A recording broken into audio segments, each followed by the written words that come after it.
Good afternoon once again, ladies and gentlemen, and as you can see on your screen, the top 3 in the ERL standings after 2 rounds sees Dreglar on top with 50 points and a share of second between Livo and myself with 17 points the deficit for both of us to the championship leader, who is absent for this, the 3rd round, the Bahrain Grand Prix. Some of you guys may be confused that Bahrain should be 4th in 2013, but this is the 2014 season, don't forget. We're following the calendar. And of course, with Dreglar out for his own reasons, 1 minute to go. it leaves the door wide open for either Livo or I to take the championship lead, with a winner or second for whichever one of us finishes in front of the other.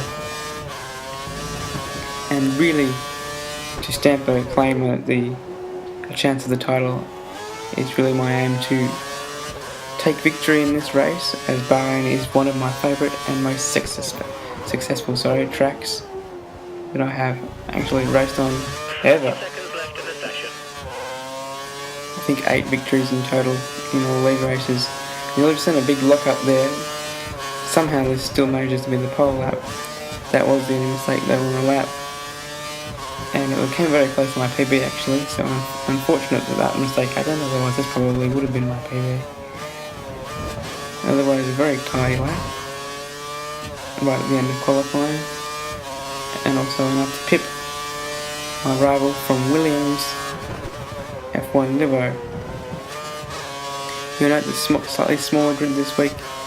There was quite a few absentees for this particular race, unfortunately. But still, 6 people, good enough for a race. And it's pole position for 3 times in a row. Very happy. Hopefully can convert this one to a win though, with 3rd and 2nd in the first races, and if that pattern continues, perhaps the 1st in the Bahrain Grand Prix. So Force India on pole, Williams 2nd, and this really should be the battle for the win, unless some of these other guys can spring a surprise in the early season going. Tension builds as the revs rise, and we're off. This is in fact the first grid start of the season, after rolling starts in the first 2 rounds due to disconnections, and we've actually got a fairly good start this time. Livo does have his nose down the inside, but there's a lot more traction on the outside at this particular corner. So the advantage is still ours, and we maintain the lead. However, at the end of the first lap we do run wide, and that leaves the door open for a good run down the straight for Livo to take the lead perhaps.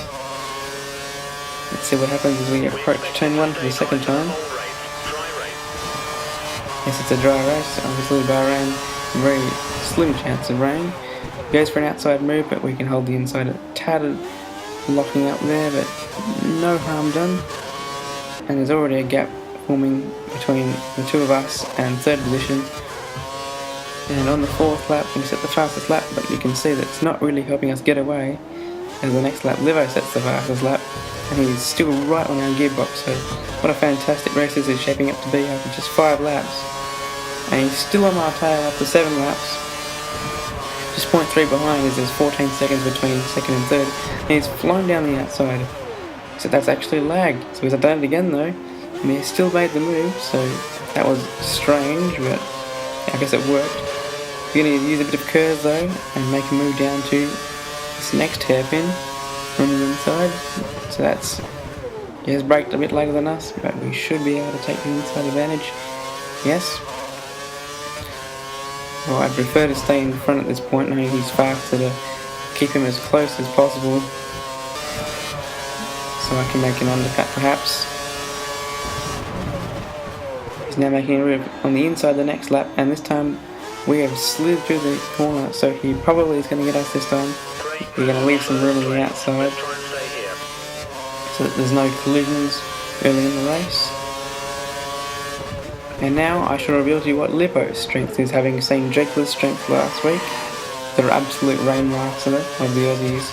F1 Livo is the tyre saver of the Aussies. And here are my problems. Locking up horrendously into that hairpin, as I still and yet to learn how brake bias is supposed to work when you have no ABS. There's been a crash in sector 3. Yellow flag conditions. No overtaking. But still managing to apply a little bit of pressure to Livo as he goes slightly wide there. Not going to be able to make it move here though. In sector 3, the debris has been cleared. So just 0.1 behind, but unable to make a move there. There's a slight bit of lag. And in fact, we come to this corner again, this downhill left-hander, and we make another mistake, this time causing us to fall outside DRS. Ahead is trying to create a gap. He's running full revs, maximum power. So we make our arranged pit stop of lap 13.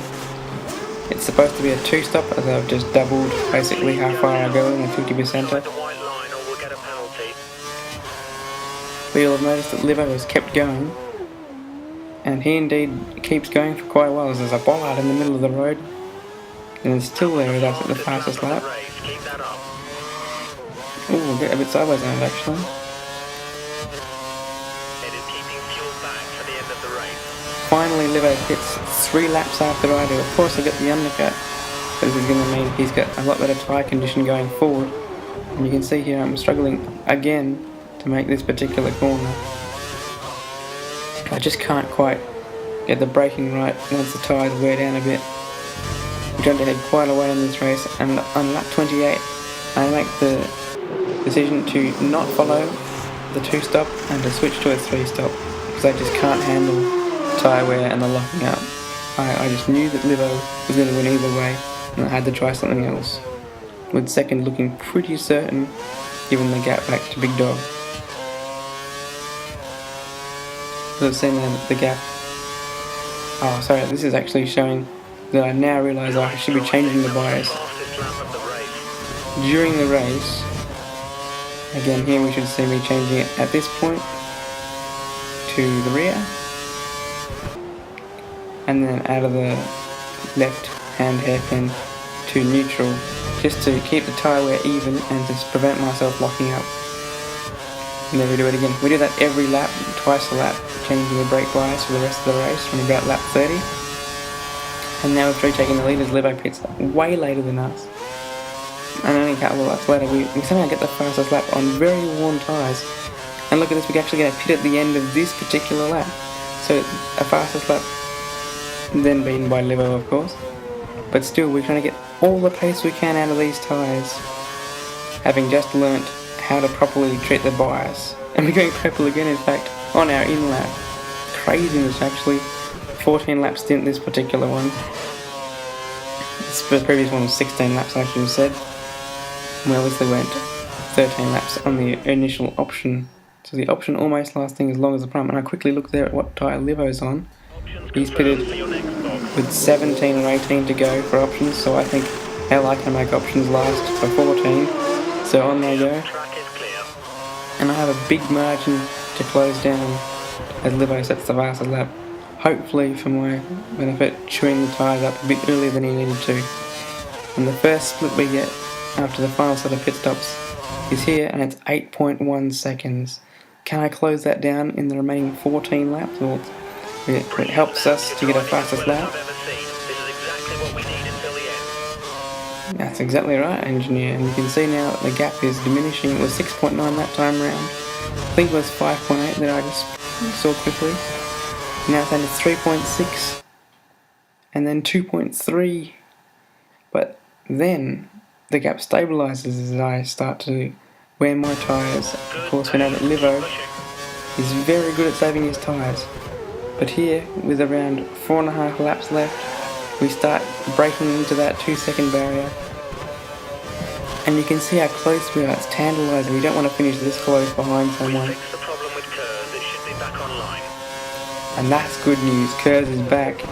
Hopefully we can make an attack now on Livo. 1.3 is the gap. We're now within DRS with just 3 laps to go. Can you believe it? After 55 laps, just this much margin between us, with me doing 1 extra stop. 2 different strategies coming to a very, very close finish. Again, we change our bias. We've been doing since lap 30. Now there's lap traffic to contend with. Looks like he's letting us through, thank you very much. In fact, it's 3rd place, so just to give you an idea of how far ahead we are. And here's the dreaded corner. And in fact, Livo's actually got better traction over there. But now it's lap 56, there's just 2 laps to go. Really gonna have to apply the pressure now. There's probably only one more passing opportunity. And that's gonna be into turn 1 on the final lap. We are going purple. We try to close onto the gearbox. We only have optimal fuel left, so we can't really risk much rich, apart from for that actual move. And there's a bit of lag, so everything's happening with just 2 laps to go. Crazy finish this is going to be. We apply the pressure as much as possible. We split into neutral bias there for the rest of the lap. And Livo, can he hold on for his first win of the season? Or can I make a pass for my first win of the season? This is also for the championship lead, of course, with dreglar out this race. And it's very close now. Whoa, we've actually lagged inside each other. And whoa, I don't know really what to do here. We're going to have to back out of this particular move. It looks a bit dangerous and go for a move on the DRS straight. We've got a bit of advantage though. That's not ideal run out of the last corner for me. But this is it. This is the final lap of the race. We've got DRS. Again, we had to make a move. It looks like we're going to take the inside line. He's braked a lot later than us, and he's gone deep. And we're through on the last lap of the race. Unbelievable turn of events here, really. And of course, changing the bias. Let's see if we can hold this. There's still a lot of pressure. Well, apparently Leo's actually out of fuel, so that might make things easier for us. But as you can see here, look on the map. It's not me that makes the mistake this time, it's Livo. So that's really let the pressure off. And it looks like we're going to be able to record Force India's first victory on ERL. We come around the last corner for what is one of the most amazing wins I've had in terms of absolutely brilliant. Well done. Fun. Well done. It was amazing battle with Livo, and I thank him for that experience. And that's the championship lead as well. What a fantastic race that was. Thanks for watching, guys. I'll see you next time for the Chinese Grand Prix. I've been Jacko. See you next time.